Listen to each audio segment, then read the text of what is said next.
The story begins on a bright June 16th morning. From a city apartment balcony, a young girl's cheerful voice calls out for her brother. An energetic young girl named Sana excitedly tries to wake up her older brother, Hikari. Still groggy, he tiredly wishes her a good morning as she begs him to look at what she has. Sana proudly shows off her new discovery, a cute, bunny-eared raincoat that she found next to her futon. She playfully pounces on Hikari, exclaiming it must be someone's birthday. Hikari, now sitting up in bed, seems to go along with his sister's energetic antics. The family gathers for breakfast. A woman with a tattoo, their obasin, affectionately takes photos of Sana in her new raincoat. Sana eagerly hopes for rain, while another young woman at the table asks when the rainy season, or rain bomb, will start. Filled with excitement, Sana begs her brother to go outside with her right away. She is the only 6-year-old who seems to get this excited about rain, much to the amusement of her family. Hikari hesitates, asking if she really wants to go now. Seeing his reluctance, Sana's joyful expression quickly turns to disappointment before she suddenly runs off. Having run outside on her own, Sana is already happily singing and playing, eager for the rain to start. Meanwhile, a notification pings on a phone left inside. Hikari follows her out, umbrella in hand. Sana, clad in her bunny raincoat, joyfully runs ahead of him on the sidewalk. Sana turns back, telling Hikari that he has to watch a video she made on their obeisance phone when they get back. Hikari looks on with a somewhat weary expression. Just then, the rain begins to pour down. Sana is ecstatic, shouting with joy as she runs through the downpour. Hikari calls out for her to wait as they weave through a crowded street of umbrellas. At 8:24 a.m., the joyful atmosphere suddenly vanishes. In the middle of the rain-soaked crowd, Sana looks up at the sky and curiously says, "Angel-san." A worried Hikari calls out her name. Chaos erupts. Strange, winged creatures with halos, the angels, descend from the dark, cloudy sky. People are sent flying as umbrellas scatter in the wind, a scene of pure pandemonium. Sana is thrown into the air amidst the chaos. The angelic figures loom ominously in the sky above the city buildings. As an army of angels watches from above, one of them fires a devastating energy beam. It shoots directly towards Sana, while Hikari desperately shouts her name and reaches out to save her. The beam strikes its target. Sana is impaled through the chest, a look of shock on her face as she weakly calls out for her brother one last time. Hikari can only watch in horror, his hand outstretched in a futile attempt to reach his sister as she falls. In the next moment, Hikari himself is violently thrown back by the force of another blast. On the morning of June 16th, at 8:24 a.m., four angels attacked Tokyo. In the aftermath, all four were confirmed dead, but not before causing 256 civilian and public official deaths and 1,327 injuries. The scene jumps forward 5 years. On a bustling city street, a team of hunters is on the move. A blonde woman reports the target is 500 meters northwest. A team member named Clemens is urged to hurry. The target's energy signature, a light source reaction, has stopped at a high school up ahead. The scene shifts to the rooftop of that same high school. Two female students are sitting together, one asking the other for some hand cream. One of the girls, Rena, is amazed by how soft her friend's hands are, wondering what she uses. The friend insists she doesn't use anything special, but Rena finds that hard to believe, commenting on how pretty her hands are. Their conversation is cut short as a grotesque, winged creature with a disturbing, distorted face and a bloated stomach materializes between them. The angel's face, a horrifying mask with a gaping, tooth-filled mouth, cracks open with a sickening laugh, causing the two students to flinch back in absolute terror. The two girls scream and dash for safety. As they run, a close-up reveals an intense, glowing eye watching the scene unfold. The students frantically try to escape through a rooftop door, but the angel lets out a deafening shout, unleashing a powerful force. The angel's attack creates a massive, destructive explosion on the rooftop. Thrown to the ground by the blast, the girls are injured and helpless. A figure approaches as text explains that this species, which first appeared 5 years ago, attacks humans with ruthless cruelty. The monstrous angel, now with a different black smiley face mask, sadistically pins one of the screaming students to the ground. A narration box explains that in the face of the angel's terrifying power, humanity could do nothing but submit. The text calls for Akashi on site. A young man with his hair tied back and a katana on his back arrives on the scene. It's the hunter Akashi. He sizes up the situation, confirming the target in sight. While the angel cackles maniacally, Akashi coolly assesses it, noting that communication is impossible and dismissing the creature as a dud. As the terrified student struggles under the angel's grasp, Akashi appears to lock onto his target with a sophisticated targeting system. With incredible speed, Akashi strikes. He cleanly severs the angel's arm and sends the creature hurtling off the rooftop and down toward the city below. Undeterred, the angel continues its maniacal laughter as it unleashes a swirling vortex of dust and debris from its position. The angel seems to mock Akashi from within the storm it has created, finding the hunter's efforts laughable. An overhead view shows Akashi standing calmly at the center of the swirling vortex, facing the taunting angel head-on. The hunter is formally introduced. Third-class hunter Hikari Akashi. With a steely gaze, he draws his sword and tells the angel just how weak it is. After the battle, Black Umbrella Covenant agents secure the neutralized angel in a container. Other agents tend to the two traumatized high school students, wrapping them in blankets. Watching from a distance, two officials discuss the incident. One questions how a kid like Akashi can hunt angels, while the other attributes it to a special power he possesses, referencing the June 16th incident 5 years ago. The scene flashes back 5 years, showing police in riot gear firing their weapons at the angels, but the bullets have no effect. The narration explains that out of nowhere, a man from a group called the Black Umbrella Covenant appeared and single-handedly wiped out the angels in an instant. Back in the present, Akashi stands by the road when a car screeches to a halt. The driver gives him a thumbs up, calling it a reverse hitchhike. A cheerful, heavy-set man leans out of the driver's window, congratulating Akashi on a job well done. The car speeds off with Akashi in tow. Now inside the car, the stoic Akashi reveals he was called in for the mission without being given a specific reason. The driver, introduced as Black Umbrella Covenant operator Momo Samo, explains that he had to do the pickup because the branch is swamped. He was busy watching something called Ikuga. Momo enthusiastically shows off a figurine for what he calls the god-tier anime of the season, Ikusuba Girl. Akashi's deadpan expression suggests he understands why Momo was put on show for duty. Momo is thoroughly impressed by Akashi's record, noting that he's logged 40 hunts in a single year, 4 times the average. He jokingly calls it cheating, but Akashi remains unfazed, simply telling him to keep his eyes on the road.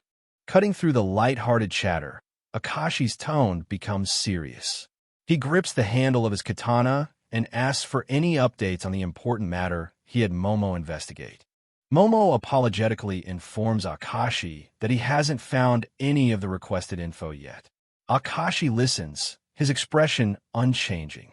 Momo explains that he has meticulously checked all reports, records, and eyewitness testimony from the June 16th incident, but every official account states there were only 4 angels.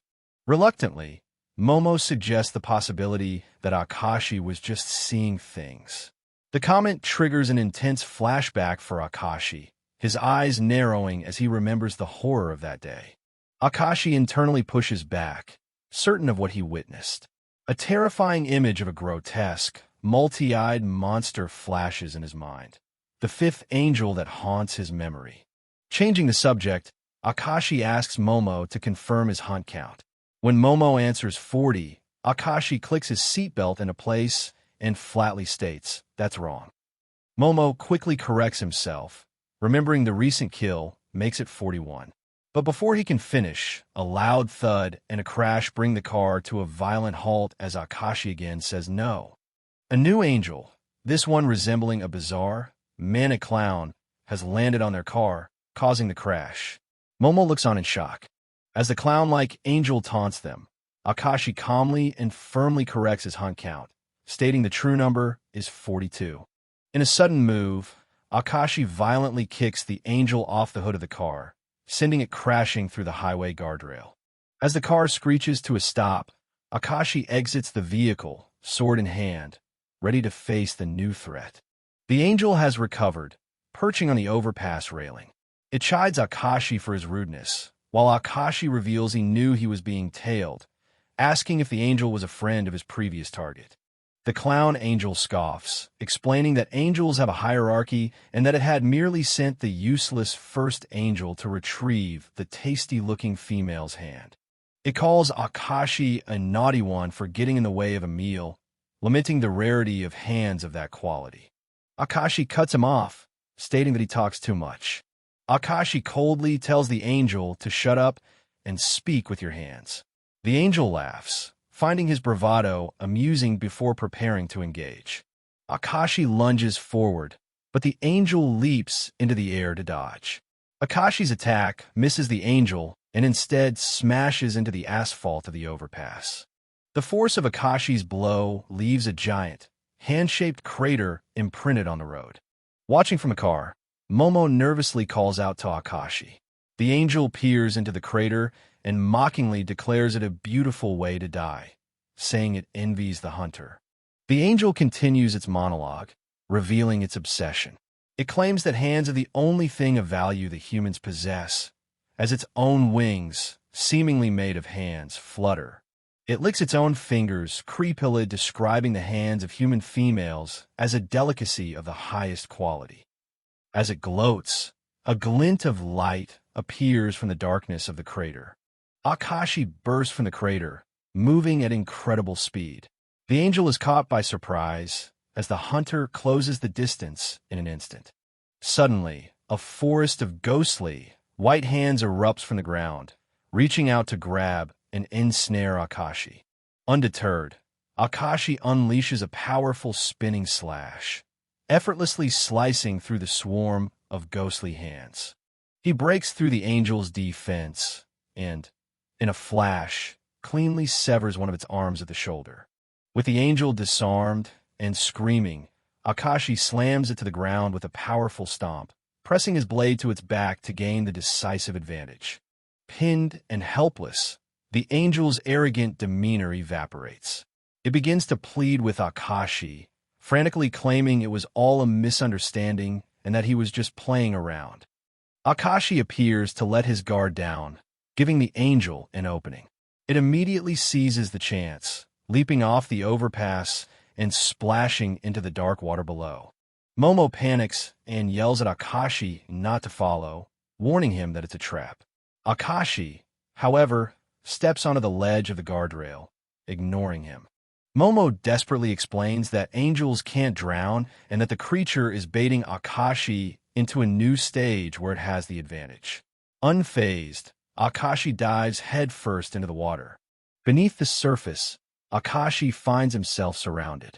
A horde of small, grotesque creatures with hands for heads and gaping mouths swim up from the depths to swarm him.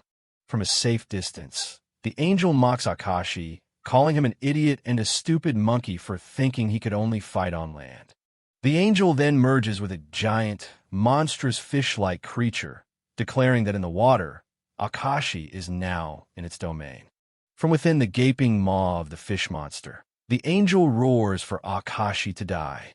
Despite the overwhelming odds, Akashi remains perfectly calm, standing atop a pile of the hand-like minions as if waiting for the attack. Suddenly, a new power awakens, hunter instinct unleashed. On the surface, Momo notices the water bubbling as the angel senses a dramatic shift in power. A brilliant light begins to glow from the depths. The angel looks on in disbelief, sensing a terrifying power radiating from Akashi. Akashi stands amidst the darkness, his katana now engulfed in a swirling, ethereal flame.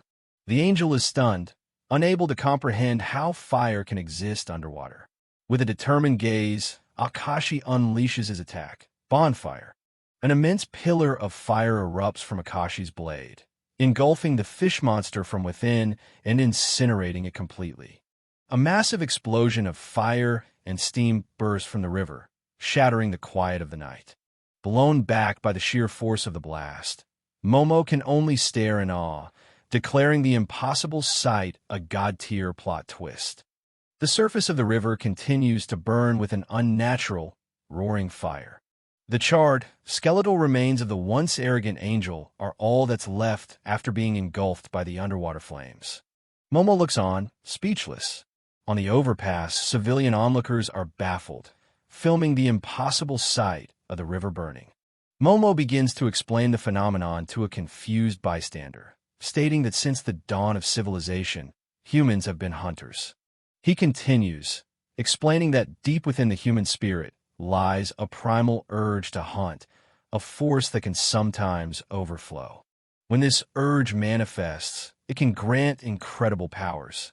Some might gain the strength to move mountains, others the ability to summon rain, and some, like Akashi, can even ignite flames underwater. As Akashi emerges from the burning water, Momo gives this power a name, a force that transcends human comprehension, the predator's drive. The burnt husk of the angel begs for mercy. Akashi approaches it, his expression cold, and states that he has a question about the incident from 5 years ago. The angel laughs, confirming it knows the official story of the 4 angels that attacked Tokyo. But Akashi knows that's not the whole truth. The scene splits between Akashi's determined face in the present and his terrified one from the past. He declares with certainty that he saw it with his own eyes. The 5th angel was there. The scene flashes back to that fateful, rainy day. In the chaotic sky, amidst the falling umbrellas and debris, the angels descended upon the city. Looming above the others was the horrifying form of the 5th angel, a grotesque being of bone and eyes. Akashi is certain of its existence. His face contorted with cold fury, Akashi declares that one of the filthy insects that killed his sister, Sana, is still out there. The burnt angel, having no memory of this, is utterly confused. Realizing this angel has no useful information, Akashi dismisses it as another dud. He sheathes his sword and begins to walk away, as the creature frantically begs him to wait.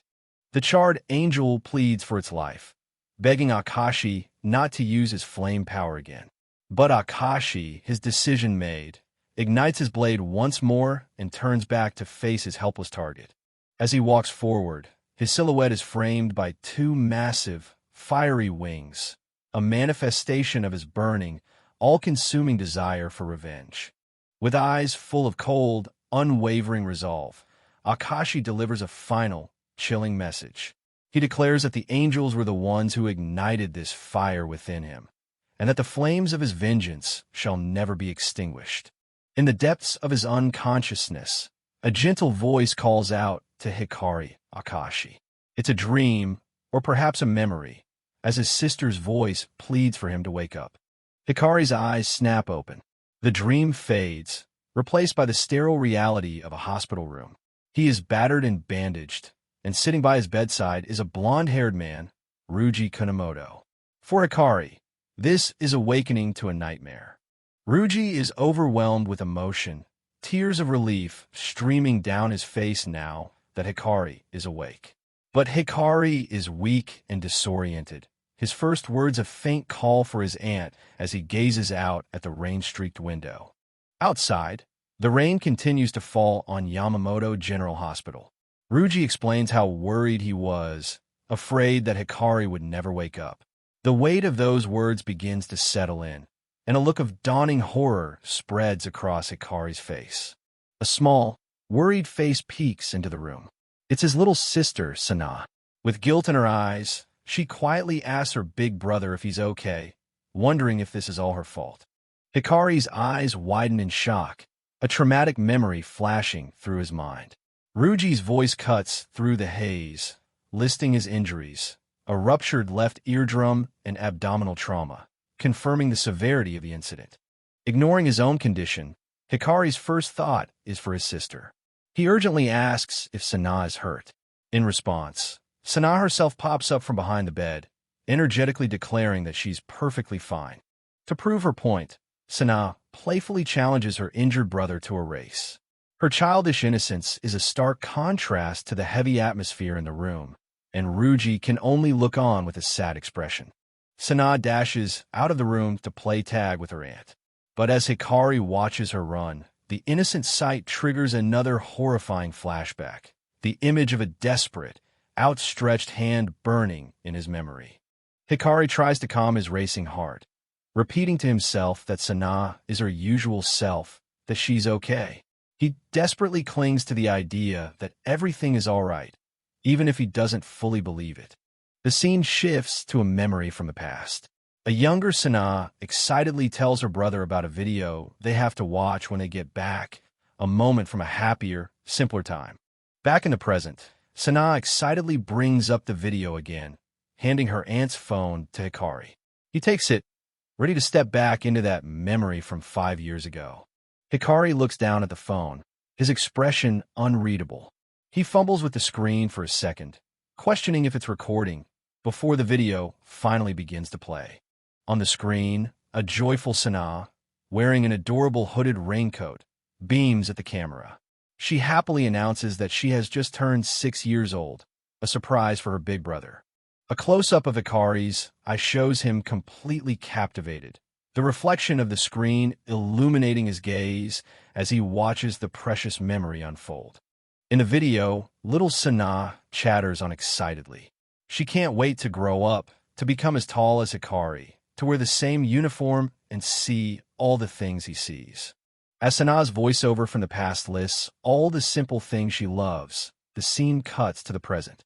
Hikari, as if in a trance, walks barefoot out of his room and down the empty hospital corridor. He continues his somber walk towards the hospital's main entrance. His bare feet are silent on the cold floor, the only sound being the innocent voice of his sister echoing from the phone in his hand.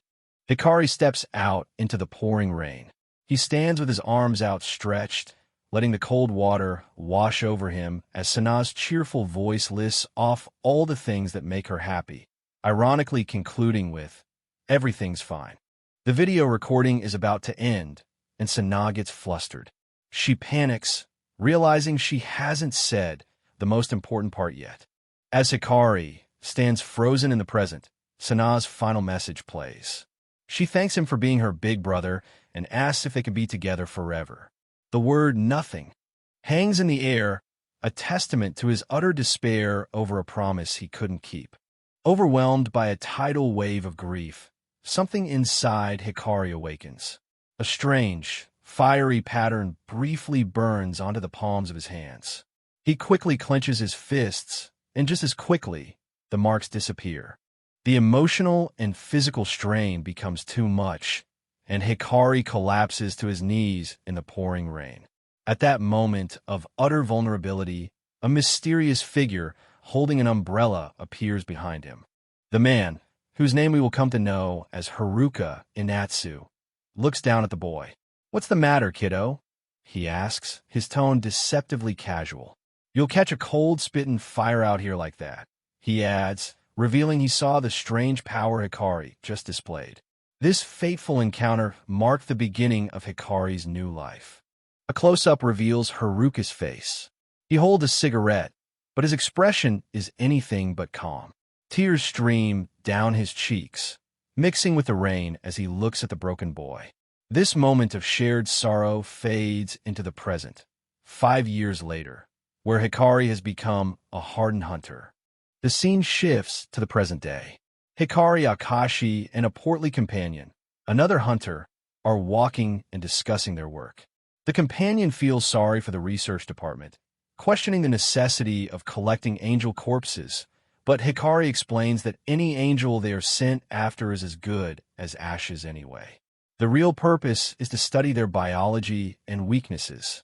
As they approach the imposing Western Tokyo branch of the Black Umbrella Covenant, Hikari continues his explanation. He states that an angel's weaknesses are as simple as a human's. Crush their halos to negate their powers and pluck their wings so they can't fly. His companion laments that, unfortunately, the only ones capable of performing such feats are the hunters, specifically those who possess the mysterious predator's drive. He paints a grim picture.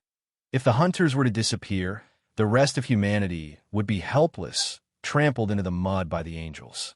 To prevent this, the Covenant's research department works tirelessly, studying the very beings that threaten their existence.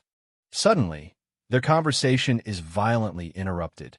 A faceless, humanoid angel appears out of nowhere, swinging a sword. Hikari narrowly dodges, but the angel's blade slices right through his portly companion. The angel lands gracefully, its featureless face unsettling. Unlike the mindless monsters they usually face, this one speaks, its voice resonating with chilling purpose. We are the angels, bestowers of your next existence.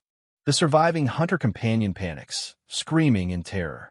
In the chaos, Hikari's own katana clatters to the ground as he prepares himself for the unexpected confrontation. There is no fear in Hikari's eyes, only cold, sharp focus. With his blade now in hand, he locks his gaze onto the sentient angel, ready for battle. The angel lunges, but Hikari is faster. He bursts into motion, a blur of speed as he moves to intercept the attack head-on.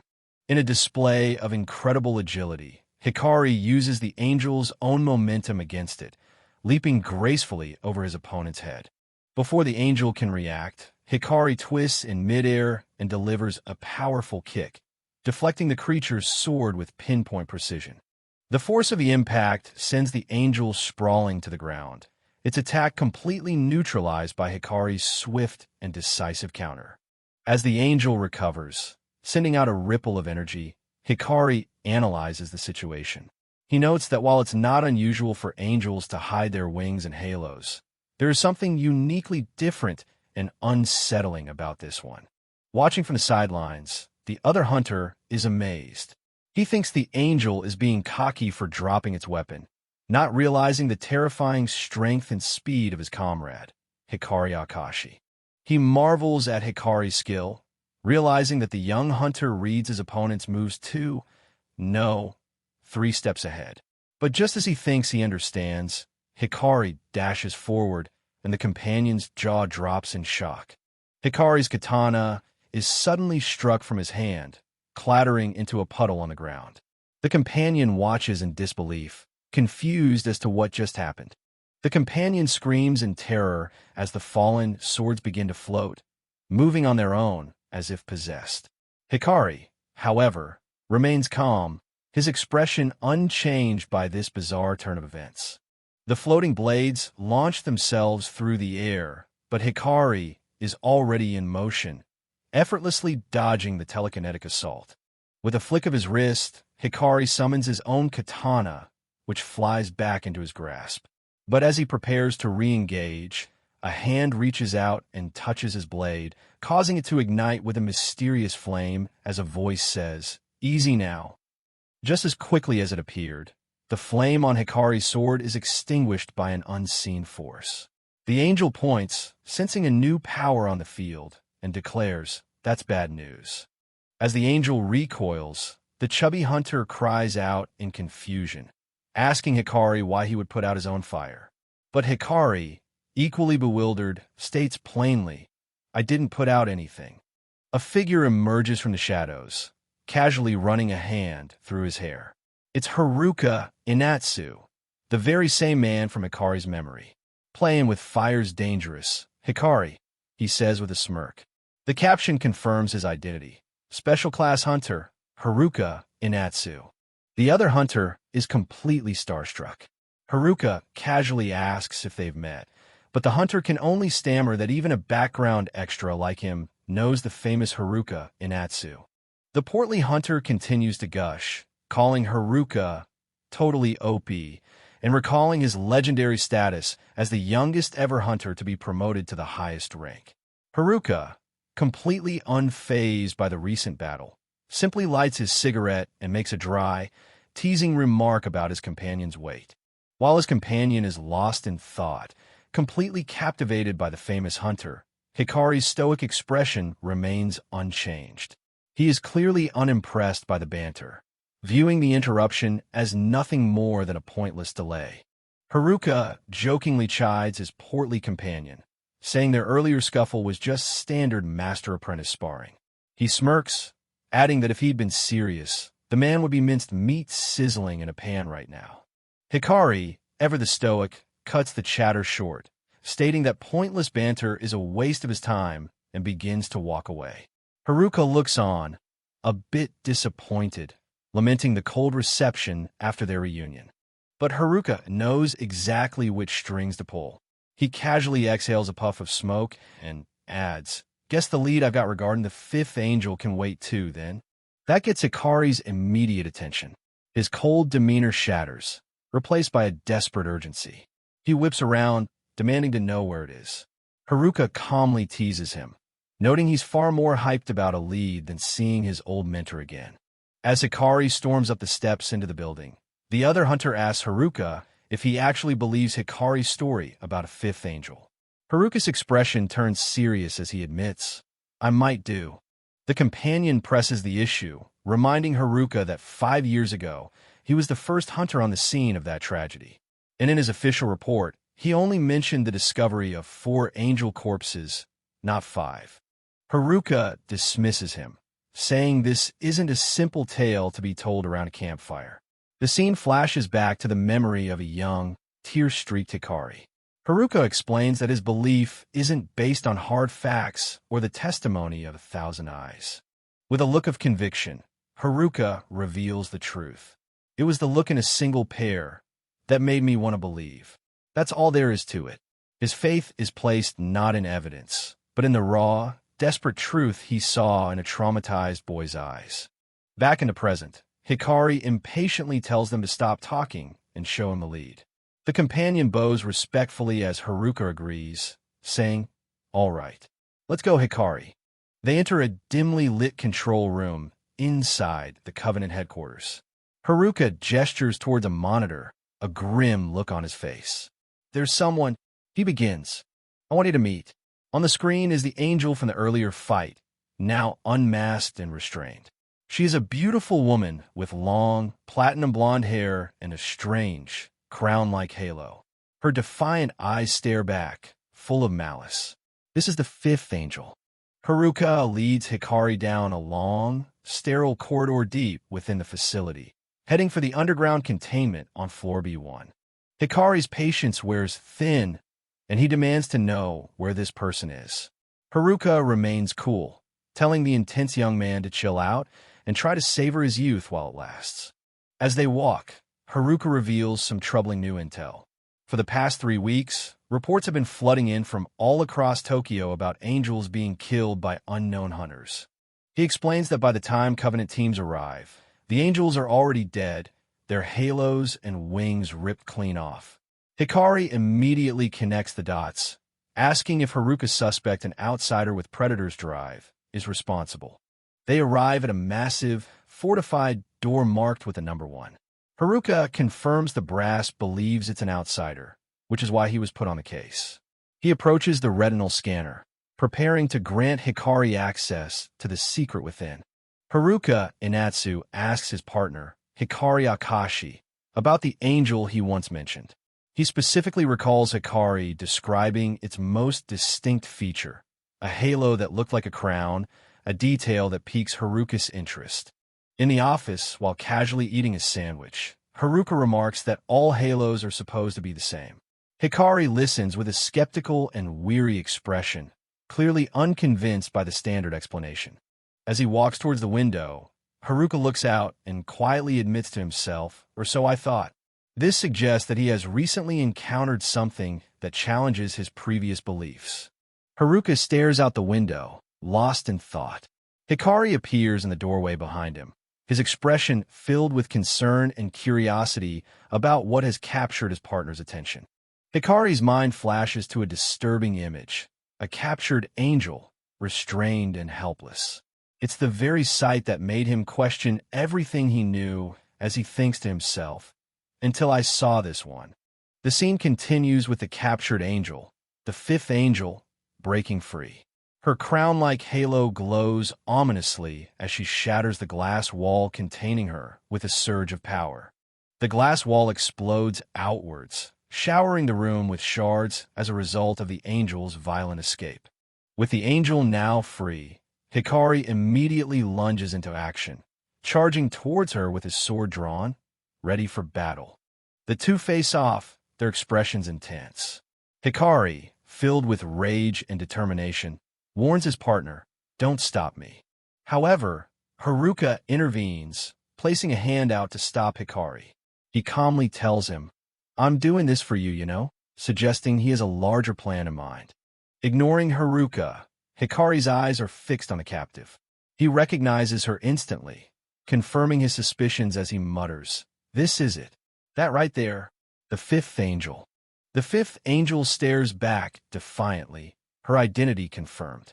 It's revealed that she is the one responsible for the entire string of mysterious angel hunts.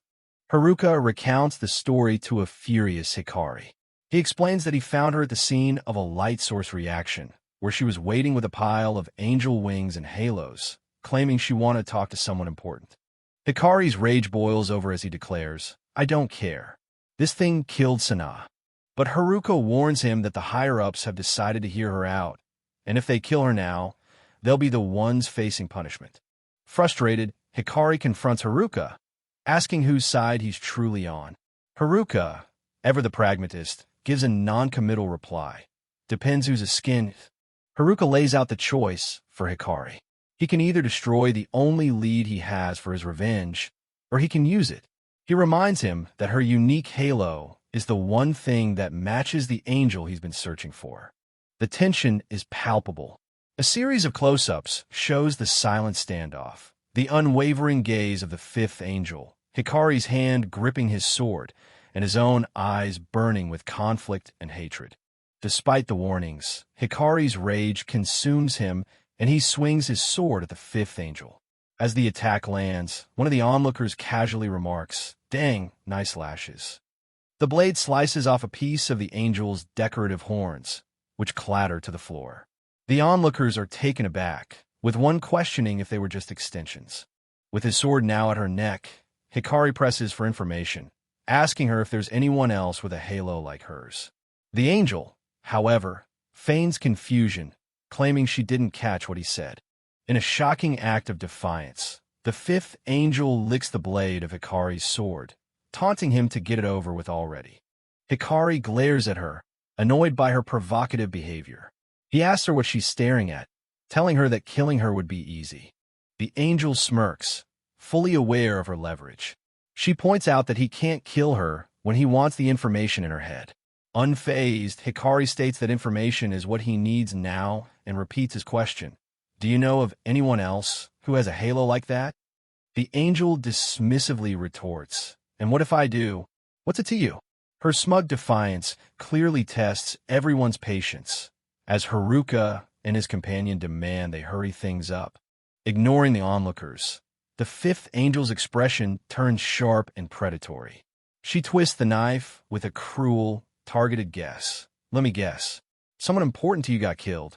The accusation strikes a deep nerve, silencing Hikari as the painful memory of his sister flashes before his eyes. The fifth angel continues her psychological assault, looking down on Hikari with contempt. She calls him pathetic, dismissing his quest for vengeance as nothing more than a childish temper tantrum, stating that his eyes give away his immaturity. She continues to taunt him, saying he's just a kid lashing out at the memory of his past. She claims that even the dead would pity the pathetic boy he once was, a boy who has long since been burned away by his own anger.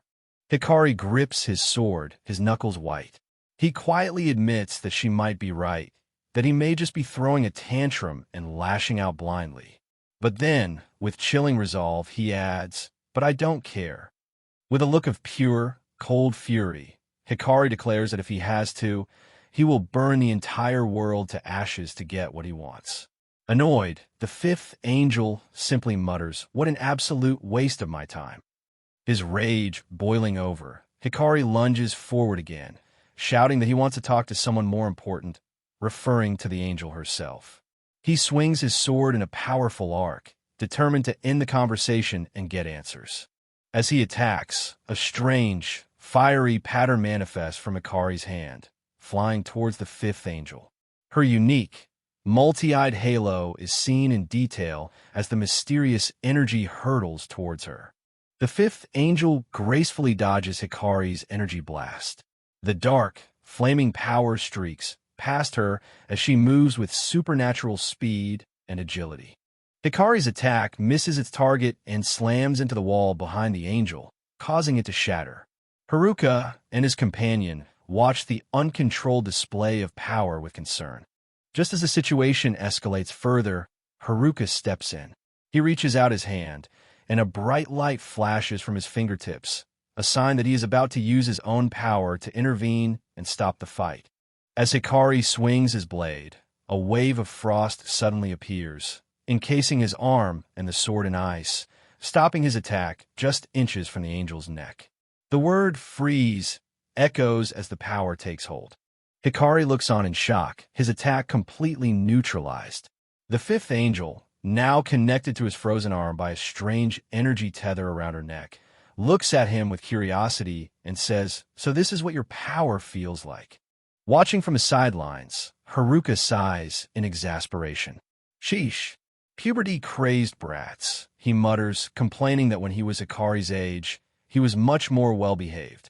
Haruka's companion comments that Haruka is being too lenient on Hikari's past self. Below them, a sleek, black VTOL aircraft speeds through the sky, signaling a change of location. The scene shifts to a rooftop helipad where the group has reconvened. The fifth angel is restrained once more, carried by two guards. Hikari expresses his frustration, stating that the interrogation gave him nothing and he needs more time. Hikari angrily confronts Haruka, accusing him of arranging the short meeting just to provoke him. With a smirk, Haruka admits that if Hikari was looking for some edgy drama, he nailed it, before bluntly telling him to cut the crap. Looking to the sky, Hikari questions the higher-up's sanity for negotiating with an angel. Haruka states that they have their reasons, and confirms that shipping her off to HQ is a done deal that won't be stopped for a brat's tantrum. The reality of the situation sinks in for Hikari, who sees it as a major problem. He looks down in defeat, while the fifth angel, carried in the background, appears serene and victorious. However, Haruka reveals a twist. He was supposed to escort her to HQ personally, but an urgent job from the higher-ups has come up. This means his original plan is canceled, and more importantly, there is now one spare seat on the transport. With a clever smile, Haruka presents the solution to Hikari, calling him the perfect substitute. He brushes off Hikari's thanks, pretending it's a simple matter of convenience, like picking up a dropped key. As they proceed, Haruka delivers a stern warning. Hikari's role is strictly to escort the angel to headquarters. There is no guarantee he will ever get to meet her again once they arrive. The ramp of the large, black VTOL aircraft lowers with a heavy clang, ready to receive its passengers and prisoner on the rooftop helipad. A new character, a stern-looking, bald man with a mustache, appears. He is the transport squad leader, and he orders his men to get the angel ready for flight in 2 minutes. The squad leader introduces himself as Nakamura. When Haruka informs him that Hikari is coming along, Nakamura looks the boy up and down with disdain, questioning if it's okay for a kid to join a mission. Haruka immediately steps in to defend Hikari, sharply admonishing Nakamura for his disrespect. "You gotta show some respect when you meet someone for the first time," he scolds, questioning if Nakamura's grandmother ever taught him manners. Missing the point entirely, Nakamura bellows that his grandmother is alive and kicking. As the two continue to bicker, Hikari tiredly points out that disrespect cuts both ways, while Haruka looks on, unimpressed by the petty squabble before the important mission ahead. As they board the aircraft, Nakamura tells Hikari to relax, remarking that he's already missing the usual corpse runs and that, if worst comes to worst, at least they have a proper hunter with them. Haruka watches them go from the helipad. Haruka gives Hikari a final, reassuring wink, a silent gesture of encouragement for the mission ahead. The VTOL's powerful engines roar to life, blasting the helipad as the aircraft begins its ascent. The aircraft speeds through the sky. 10 minutes into the flight, the mood inside the cabin is tense. Hikari and the transport team sit on one side, while their prisoner, the fifth angel, sits calmly across from them, her hands still bound. After departing the West Tokyo branch, a heavy silence fills the transport. Hikari and the fifth angel are locked in an intense, silent stare down, the hatred between them palpable. Suddenly, the scene cuts to a fiery explosion on a skyscraper's helipad, the wreckage of the transport. A voiceover coldly remarks, "Man, humans are so weak." The escort mission has failed, leaving the identity of the culprit a mystery as the chapter comes to a shocking end. Aboard a transport craft, two hunters keep watch. Swallowing his murderous rage, one of them continues his interrogation of the suspected angel. One of the hunters complains that he's been chatting her up for 10 minutes, while his partner tells him to shut up. Ryuji Kunamoto, the boss, is watching the interrogation unfold from a distance. One of the hunters approaches him, worried that the current line of questioning might provoke the subject. The interrogator, Hikari Akashi, asks the captive angel if she was the one who killed Sana 5 years ago. The angel, looking bored, retorts by asking if he has any friends. Ryuji tells Hikari that that's enough, but Hikari's determined gaze shows he has no intention of stopping. Ryuji insists that trying to have a proper conversation with an angel is pointless, calling them savage, cold-blooded monsters. Hikari, however, believes he still has time to get the answers he seeks. Ryuji decides to intervene, asking the angel directly what she's after. She insults him, telling this stinky cue ball to shove it. The two hunters from before are shocked at her audacity, with one calling Ryuji a Statham-style scum. Hikari, losing his patience, tells all of them to be quiet. With a grim expression, Hikari states that he's waited 5 long years for a lead like this, and none of them can imagine how long that felt.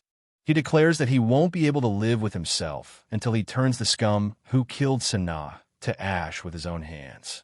The angel looks on with disdain, remarking that he's her least favorite type, while Ryuji and the others watch. Finally giving in, the angel agrees to talk. The scene flashes back to 5 years ago, aboard a similar craft, as Hikari listens intently. Suddenly, a massive explosion rocks the ship, tearing through its hull in the pouring rain. The force of the blast sends everyone flying, throwing the ship's interior into chaos. The craft breaks apart mid-air, plummeting towards the futuristic city below as its occupants are thrown out into the open sky. The two masked hunters, Kenji and his partner, fall screaming.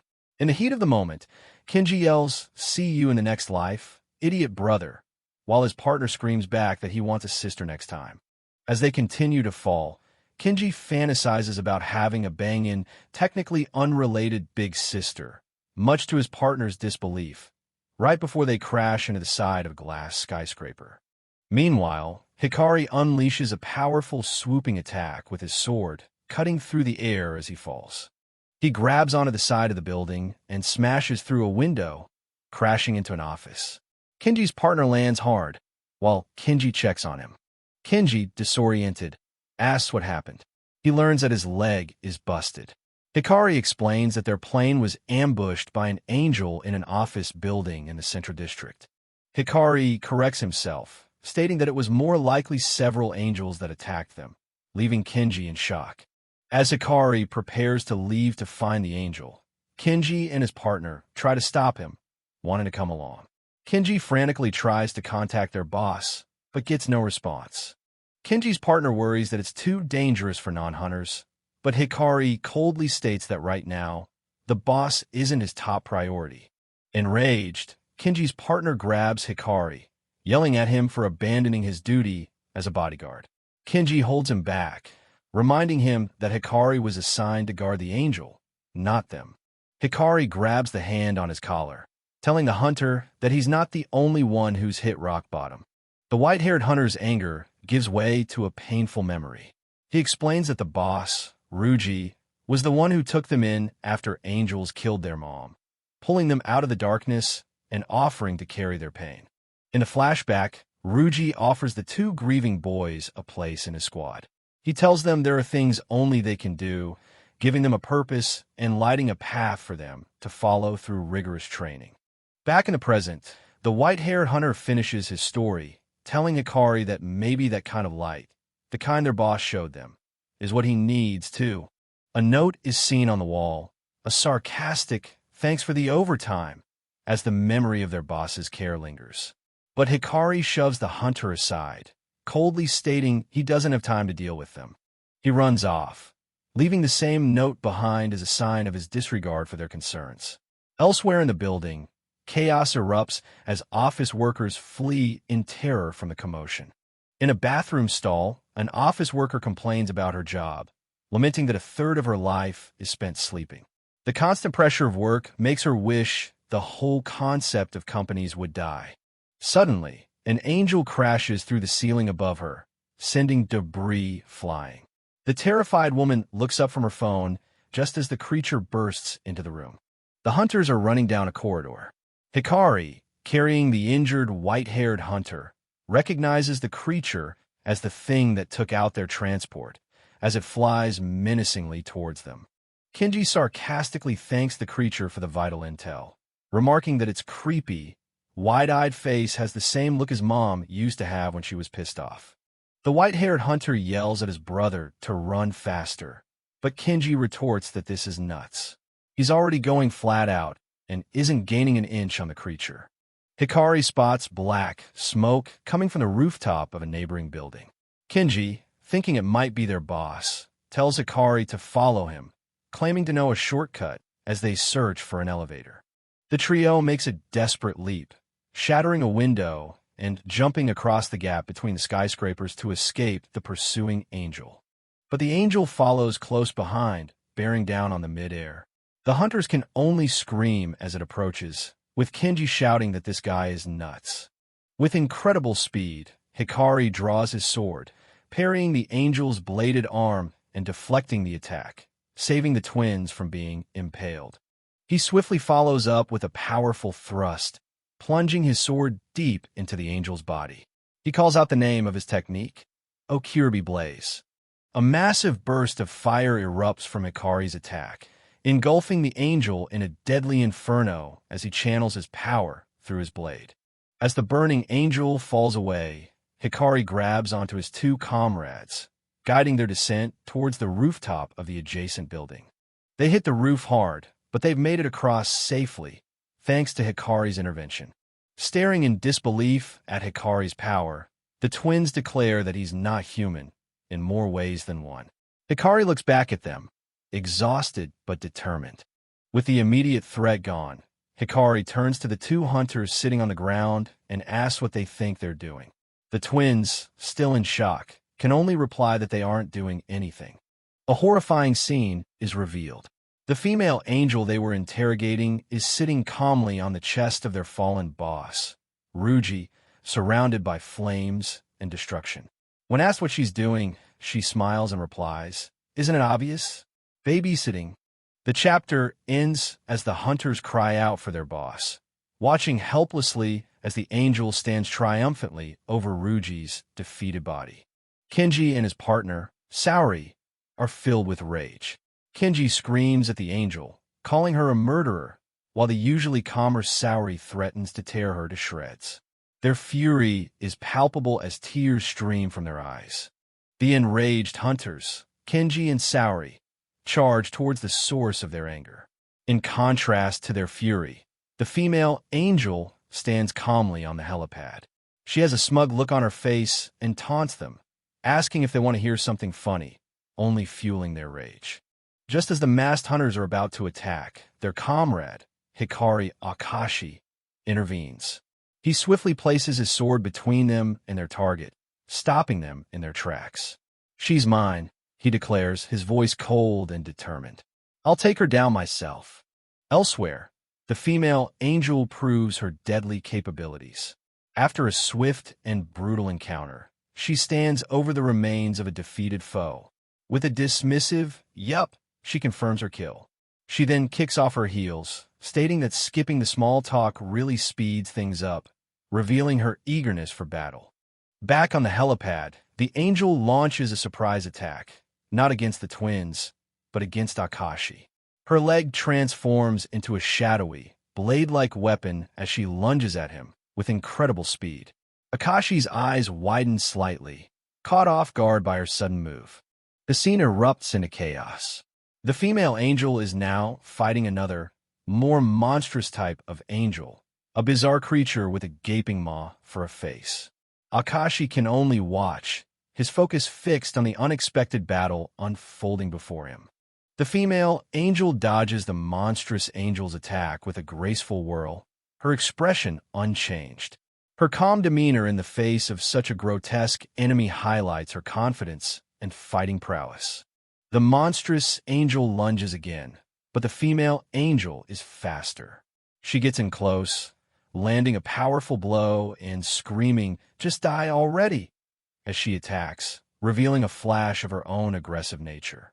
With a tremendous impact, the female angel slams the monstrous angel into the helipad, shouting trash. The force of the blow shatters the concrete, sending debris flying and demonstrating her immense strength. The three hunters, Akashi, Kenji, and Saori, watch from a distance, stunned by the destructive power they've just witnessed. The helipad is now a cratered wreck. Kenji, shocked, questions if the angels are fighting each other, a thought that leaves Akashi with a grim, contemplative expression. Akashi looks up as more of the monstrous angels descend from the sky, their bizarre forms silhouetted against the buildings. He grips his sword, ready for the next wave of attack. The female angel, having landed in the rubble below, looks up with an expression of pure contempt. "Pathetic," she scoffs, "every last one of you." Her arrogance is unwavering, even when surrounded by destruction. The scene shifts to an office building that has been torn apart. The female angel now stands amidst the wreckage, surrounded by a swarm of the lesser, monstrous angels. Unintimidated, she taunts them, "Come on, call your leader already." One of the creatures manages to grab her leg. As she looks down, she coldly asks what their problem is, their ears or their brain. With a sudden, brutal stomp, she crushes the angel's head under her foot, the impact echoing through the destroyed office. The other angels are stunned into inaction, their mouths gaping at the display of power. The female angel then unleashes a wave of energy, causing their heads to explode simultaneously in a gruesome shower of gore. She continues her onslaught, demonstrating incredible agility and a mastery of firearms. She evades an attack with a swift cartwheel and, in the same motion, shoots another angel point-blank in the face, counting her kills as she goes. 9. With incredible speed and ferocity, she tears through the remaining angels, her blade a blur of motion as she continues her merciless countdown. 5, 6, 7, 8. She systematically eradicates every last one of them in a whirlwind of destruction, finishing her count. 3, 2, and 1. After dispatching the last angel, she lands lightly on the ground. She then walks calmly out of the wrecked building and back onto the damaged helipad, leaving a trail of explosions and chaos in her wake without a single glance back. Now back on the helipad, she confronts Akashi. With a cold, piercing gaze, she asks him, "What are you doing?" Akashi returns her stare, his own expression unreadable. After a moment of silence, he replies with chilling simplicity, "Isn't it obvious? Taking out the trash."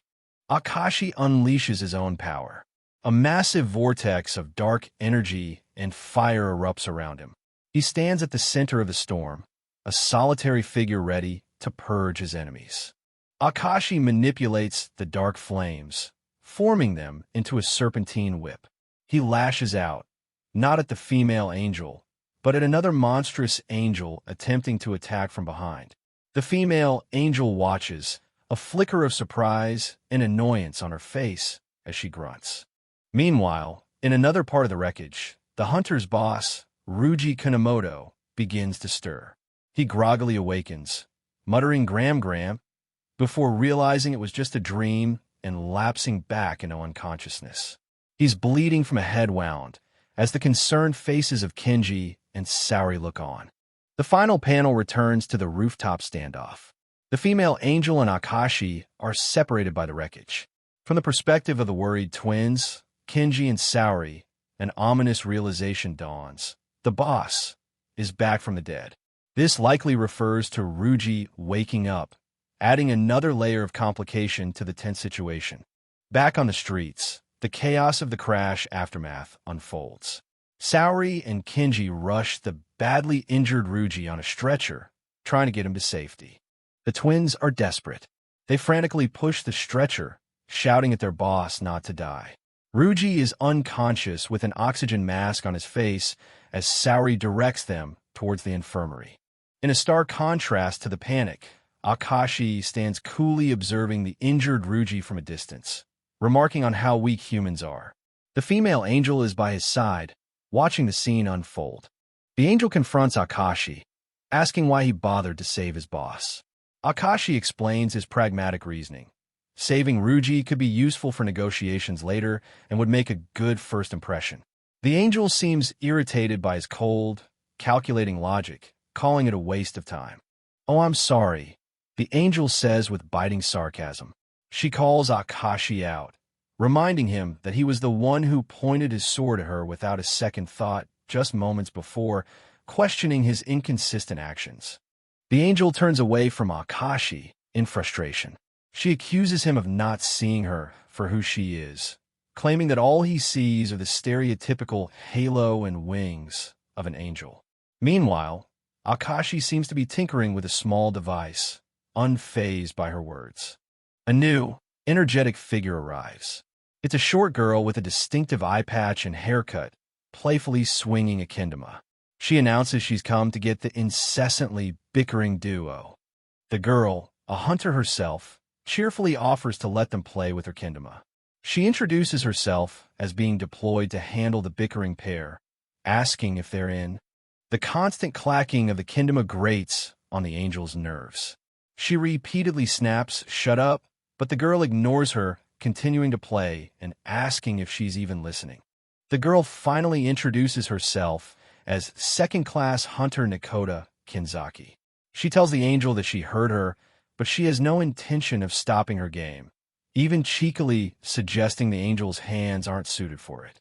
Now inside an elevator, the angel is visibly annoyed, complaining that being boxed in with the world's biggest weirdos is going to drive her crazy. Nakota continues to play with her kendama, while Akashi remains silent. Nakota suddenly gets uncomfortably close to Akashi, staring intently at his face. She blows a bubble with her gum, popping it as she finally seems to recognize him. Akashi warns her to sit down before she gets hurt. Nakota apologizes, explaining she only just now recognized him as she forgot her contacts that morning and confirming she was the assigned escorting hunter. A transport vehicle drives across a long bridge towards an imposing, monolithic skyscraper, the Black Umbrella Covenant headquarters central tower. Inside a sterile underground entrance, the angel mockingly asks if this underwhelming garage is the hunter's castle. Nakota explains that their organization, once hidden, revealed itself 5 years ago when the angel population surged and desperate civilians were looking for hope. Nakota continues, stating that they built grand, above-ground facilities nationwide. The angel, annoyed at being categorized, tells her to quit the "your kind" talk, but Nakota points out that differences in perspective are inevitable. A mysterious, hulking figure carrying a black parasol appears, tasked with taking the angel to the higher-ups. The angel, looking at the strange assembly of hunters, exasperatedly asks if they are all freaks. Just as the angel is about to be led away, Akashi stops her. He demands to know what she was about to say right before their transport was attacked. The angel, feigning exasperation, finally relents. "Fine, I give up," she says, only to follow it with a dismissive "I forget" as she turns and walks away with her silent escort. Akashi is left standing alone in the long, sterile hallway, watching her depart. After a moment, a voice calls out to him. It's Nakoda, pointing him in a different direction. She tells him they're going up, and then casually asks him to spar with her later, much to his confusion. In the elevator, Akashi questions why Nakoda would need to spar with him, reminding her that she topped last year's entrance exam. In the elevator, Akashi questions why Nakoda would need to spar with him, reminding her that she topped last year's entrance exam. Nakoda reveals the truth. She only passed because Akashi went easy on her during the final exam, admitting that simply passing was her only goal. Leading Akashi down a brightly lit corridor, Nakoda says he can consider the future spar as payback. She stops abruptly at a door, questioning if this is the right way out before knocking and announcing, "I've brought him." Inside the office, Director Ruri and Akashi face each other for the first time. The air is thick with unspoken tension as they silently size one another up. The tense silence is broken by Inatsu, the director's assistant, who furiously yells at Nakoda for bursting in without knocking. Nakoda calmly retorts that she was simply following orders to bring the escorting hunter to the director. Akashi, visibly uncomfortable with the situation, tries to excuse himself, but Director Ruri, still getting dressed, stops him. She dismisses the interruption, stating that it saves time, and addresses him directly as Akashi-san, third class. As she finishes buttoning her shirt, she formally introduces herself. Ruri, director of the Black Umbrella Covenant. She then commends Akashi for his excellent job handling the earlier attack. Akashi connects the dots and asks if Ruri is the higher-up that the female angel was being taken to meet. Ruri clarifies that she is not. She merely steers the ship based on orders from an even higher authority. Ruri explains that the angel is meeting with the organization's highest authority, the Chrysanthemum Triad. Feeling the meeting is over, Akashi asks to return to his post. His abruptness infuriates Inatsu, who calls him an insolent little brat. Ruri, however, seems intrigued, commenting that the blood of the hunter burns strongly within him. Ruri then drops a bombshell on the unsuspecting hunter. However, Akashi, she begins, "You no longer need to return to that branch. From now on, your jurisdiction is here in the metropolitan area, operating out of headquarters." Ruri asks if the new assignment is to his liking, while Inatsu chimes in that being assigned to headquarters is a great honor. Akashi remains silent, his back turned as he processes the unexpected change in his station. Ruri, ever perceptive, correctly reads his mood. She notes that his first real lead in years has amounted to nothing and that he is now dejected. Akashi is visibly surprised that she could know such a thing. She reveals her source. "Inatsu filled me in." Ruri directly confronts him, stating that he has allowed personal feelings to permeate his duty. Akashi accepts the criticism, stating he is prepared for any disciplinary action. Ruri, however, asks why she would be angry. Ruri explains that she authorized his involvement in the escort mission despite knowing about his personal motivations. She then dismisses her subordinates, ordering them to leave her alone with Akashi. Nakoda playfully drags the protesting Inatsu out of the office. As Akashi turns to follow them, the office door clicks shut. He stops, hearing the director's bare feet pad across the floor before she softly calls his name, stopping him in his tracks. Ruri leans in close, whispering that she will let him in on a little secret. She mentions the one thing that has haunted him for years, the fifth angel, the one only you saw. A flash of that horrific memory, a grotesque, multi-eyed creature, appears in his mind. Akashi's eye widens in pure shock. The director leans back, a knowing look on her face as she confirms the impossible. "I happen to know of it." Akashi is left speechless, his mind reeling from the revelation that his deepest, most traumatic secret is known to the director. Ruri simply raises a finger to her lips, signaling that this is a secret they now share. As Akashi tries to comprehend this, Ruri delivers one final, cryptic piece of information, a name that hangs in the starry void of his thoughts. Kuno's Book of Revelation. He is left to wonder if this could finally be the key to avenging his past. A man, identified as Ruji Kunamoto, is running through an industrial corridor. A navigation prompt tells him to turn right in 20 meters. He continues to run at full speed alongside another figure. The navigation indicates the rendezvous point is approximately 300 meters ahead. The scene shifts to a conversation. Hikari Akashi, with a serious expression, asks about something called Kuno's Book of Revelation. A woman with dark hair and a mark on her face, Haim Ruri, explains that it's a tome discovered half a century ago, kept under the tightest security, as its pages depict the origin of angels and their end. Hikari asks what she's trying to say. Haim Ruri reveals it's a book of prophecy, telling of how angels were born and how they'll fall. She adds that if they play their cards right, they can prevent the coming calamity. Hikari remains skeptical, questioning her trust in this ridiculous picture storybook. Haim sits at her desk and confidently states that its accuracy up to this point has been 100%. As she works on her computer, she says that the details are restricted to only the highest level of command. She then retrieves a document from a drawer. Haim Ruri tells Hikari that she can share this much with him as she hands over the paper. Hikari's eyes widen in anticipation. The paper contains a detailed, disturbing illustration of a bizarre, skeletal angel-like creature with multiple wings and a twisted lower body ending in a sword. Haim Ruri holds the picture and asks, "Well, does this resemble your fifth angel?" Hikari is utterly shocked, his eyes wide with recognition. She explains that the image is a reproduction from the Revelation, and that this being appears repeatedly throughout the text. She believes it to be the key figure responsible for bringing about the calamity. Haim Ruri states that the fifth angel Hikari sought definitely exists, and that the book contains even more information about it, causing him to blush. Hikari demands that she show it to him. Haim calmly retorts, asking if he intends to take it by force, calling his proposition interesting. She leans forward, revealing a secret.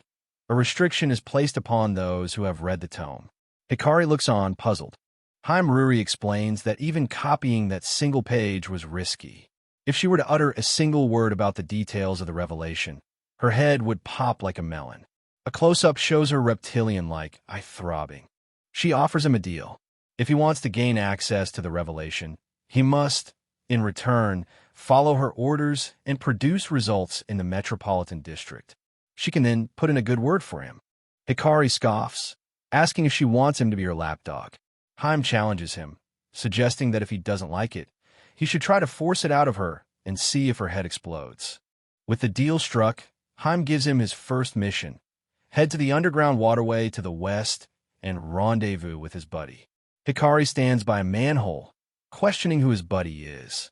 As he walks through the tunnels, he argues that as a rule, hunters assigned to headquarters are required to operate in pairs, but he insists he can handle himself alone.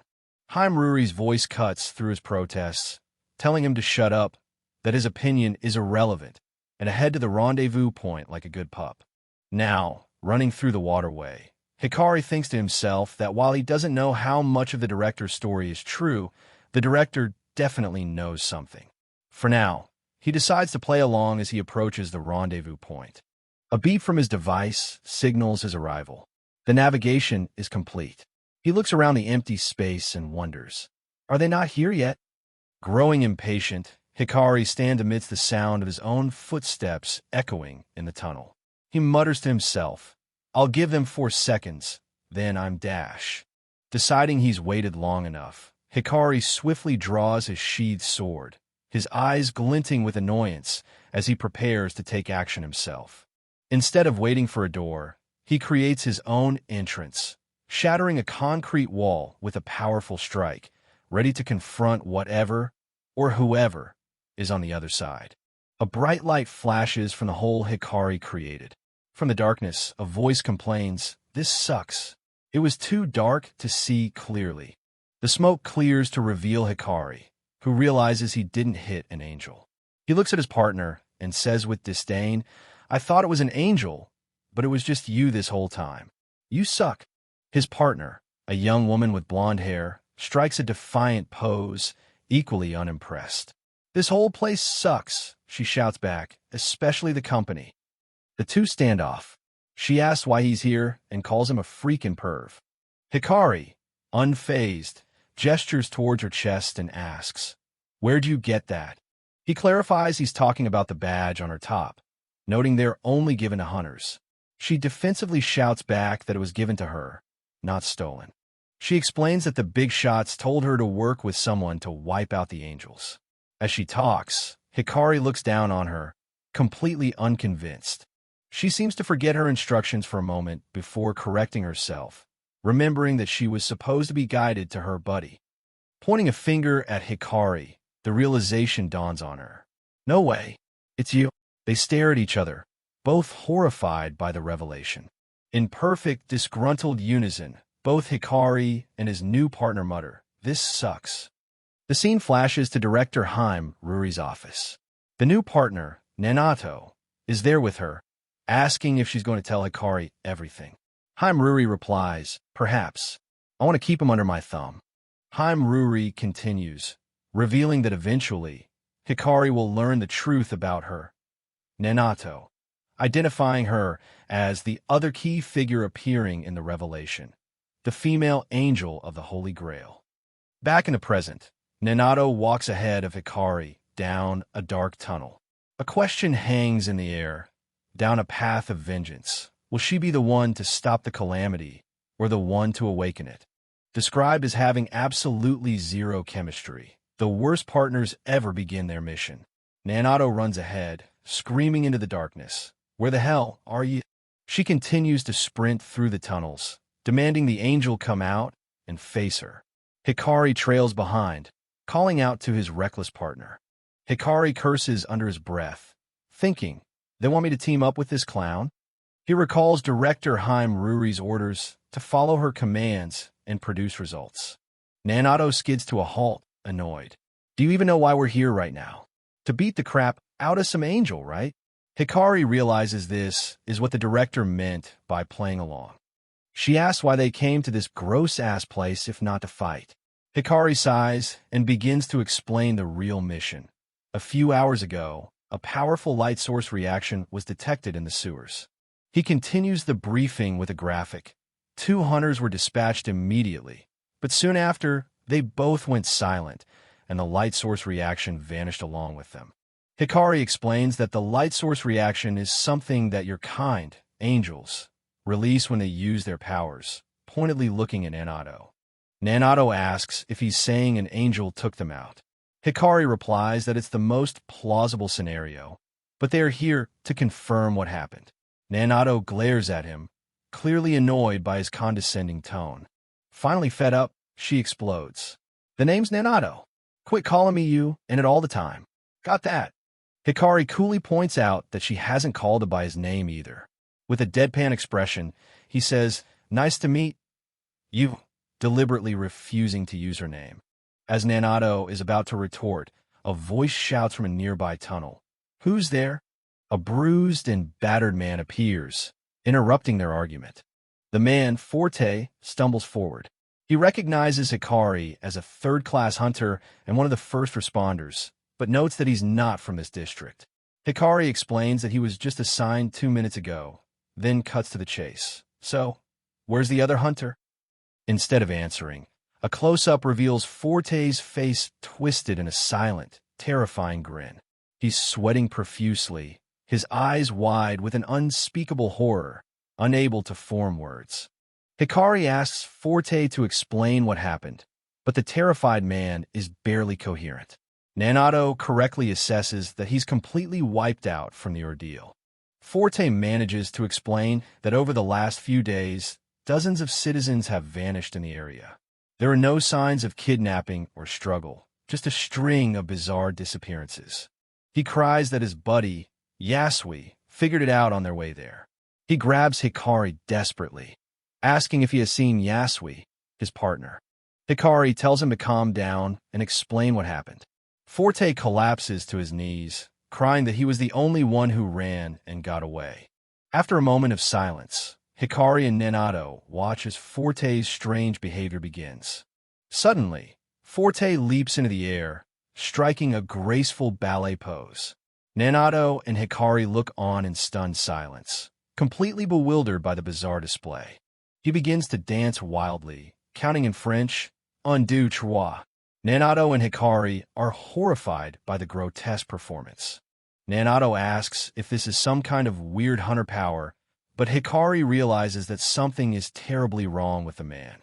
Forte's face contorts in agony as he continues to sing and dance against his will, his body twisting into unnatural positions. With a sickening pop, Forte's torso explodes violently from the inside, sending a spray of blood and gore everywhere. Hikari and Nanato are splattered with his remains, staring in horror at the spot where the hunter just stood. In the puddle of blood, a small, pale, slug-like creature squirms, the only thing left of Forte. The grotesque slug sings a little tune, and Nanato realizes the creature was inside of him. Before it can move, she lifts her foot to crush it. She stomps on the creature relentlessly, disgusted and horrified. Nanato continues to crush the remains of the creature, screaming in fury. Screw that. Just like that, huh? Total bullshit. Hikari tells her to take it easy, but Nanato turns on him, her face a mask of rage. Take it easy? A life just vanished right before our eyes. She gets right in his face, screaming, "How the hell can you be so calm about this?" She then taunts him, asking if this cold expression is the face he wants to show his sister when he finally sees her again. Hikari remains stoic. He tells her he understands her anger, but explains that to him, the sound of tearing flesh has become just meaningless noise. He turns and walks away. After a moment of silence, a determined look replaces Nanato's anger. She and Hikari wordlessly agree to press on, running together deeper into the sewers. They finally arrive at a large, open chamber. A voice echoes from within, "You finally made it." A new angel appears, taking the form of a young boy with one angelic and one demonic wing, playing a violin. He smiles at Nanato and says, "I've been waiting, princess. What I'm about to unveil is a special performance just for you." The full, horrifying scene is revealed. Behind the violinist angel, the bodies of dozens of missing people are suspended against the curved walls, posed like grotesque mannequins in a T-pose. The angel gestures to his macabre collection, welcoming them to his twisted concert hall and introducing the victims as his wonderful audience.